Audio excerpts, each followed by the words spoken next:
Pope Leo XIII, the pontiff of modernity and social justice, born Gioacchino Pecci on March 2, 1810, in Carpineto, Italy. Leo XIII came from a noble family that had to prove its origins in order to be admitted to the prestigious Academy of Ecclesiastical Nobles in Rome. From a young age, he showed himself to be brilliant in his studies, especially in Latin and the humanities, and was a student of the Jesuits in Viterbo and later at the Roman College. Although initially uncertain about his priestly vocation, Pecci ended up being ordained a priest in 1837 after a promising career in the papal administration. His administrative talent became evident when he was sent as a papal delegate to Benevento, a region plagued by banditry.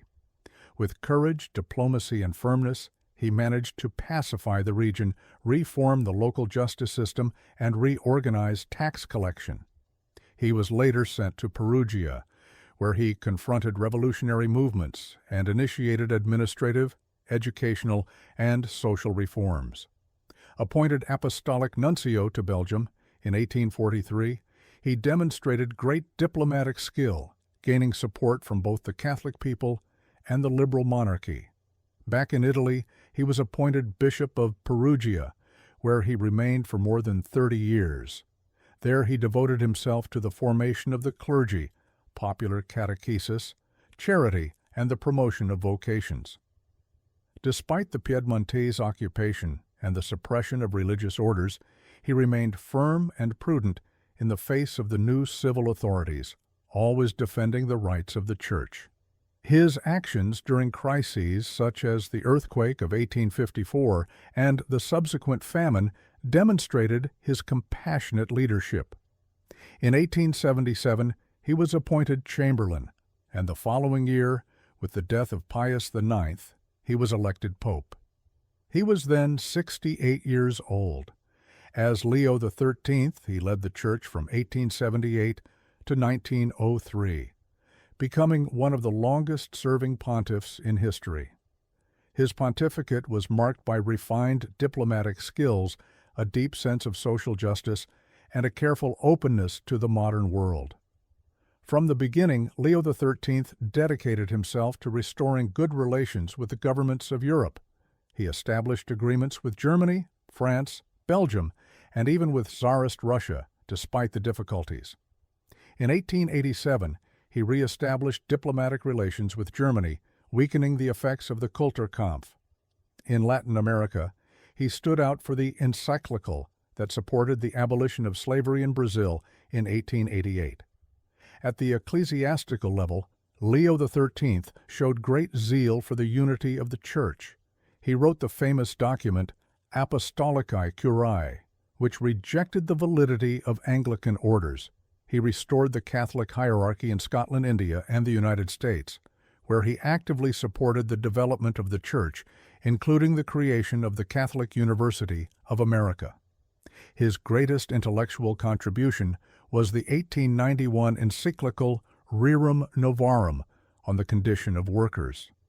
This historic text laid the foundations of the Church's social doctrine, denouncing the abuses of capitalism and the errors of socialism, promoting social justice, workers' rights, and the dignity of work. It was a landmark that had global repercussions, inspiring Christian social movements and reshaping the Church's presence in the modern world. Leo XIII also promoted the study of Thomist philosophy with the encyclical Aeterni Patris, strengthening scholastic thought as a theological basis. He encouraged the study of sacred scripture with Providentissimus Deus and opened the Vatican archives to scholars in a demonstration of confidence in historical truth. Internally, he reformed religious orders, encouraged popular piety, promoted devotion to the Sacred Heart of Jesus and the Rosary, and supported new monastic and missionary foundations. He created seminaries, encouraged the intellectual and spiritual formation of the clergy, and reformed ecclesiastical teaching. In politics, he maintained the firm position of his predecessors against the loss of the Papal States, but with a more diplomatic stance, seeking recognition of the sovereignty of the Pope as head of the independent Church. Despite this, he maintained the policy of non-expedite, prohibiting Italian Catholics from participating in elections, which would later be revised by Pius VI. The world saw in Leo XIII a symbol of wisdom, serenity, and leadership. His jubilees, priestly, episcopal, and pontifical, were celebrated with international enthusiasm. He was also the first pope to be filmed and photographed, marking the definitive entry of the papacy into modernity. Leo XIII died on July 20, 1903, at the age of 93, leaving a legacy of peace, reflection, and renewal.